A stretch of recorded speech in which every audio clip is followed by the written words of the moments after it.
Watson and Mrs. Watson and Mercy were all in bed together. They were all dreaming. Mr. Watson was dreaming of driving a very fast car. "Vroom," said Mr. Watson in his sleep. "Vroom, vroom." Mrs. Watson was dreaming of buttering hot toast for Mercy. She buttered one piece and then another piece and then another. "Have some more, dear," Mrs. Watson said in her sleep. "Eat up, yum yum." Mercy was dreaming about hot buttered toast too. In Mercy's dream, hot buttered toast was piled high on her favorite blue plate, and Mrs. Watson was buttering still more. It was an excellent dream.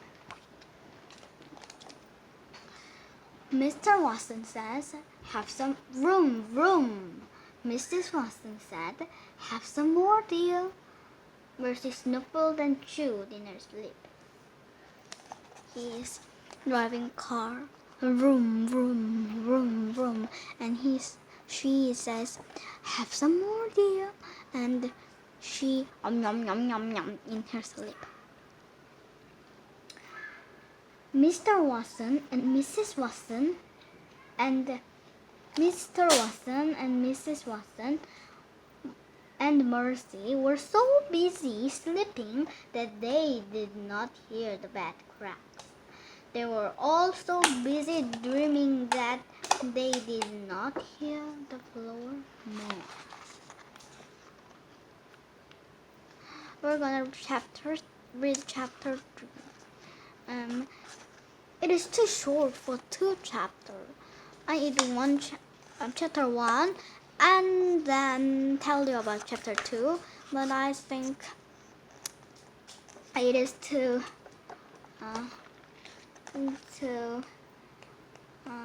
short, the chapter 1 and the chapter 2. So we're gonna read 2 chapters from now. Boom! A hole opened under the Watson's bed.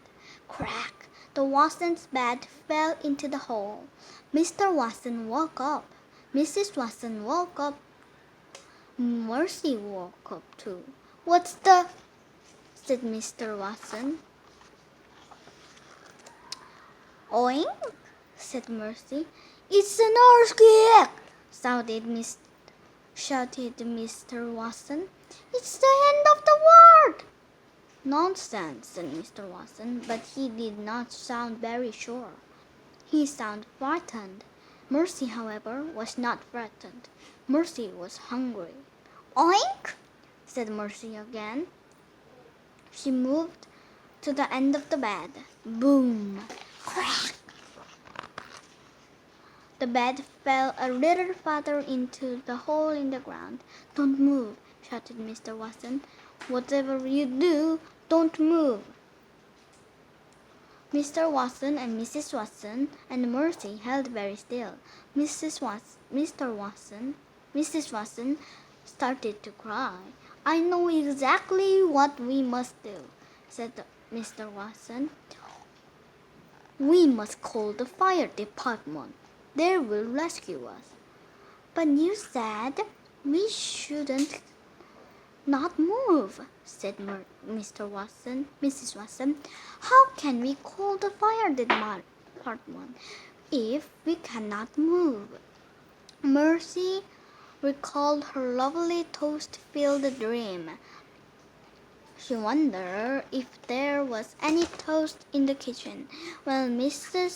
Watson and Mr. Watson was arguing, Mercy hopped off the bed.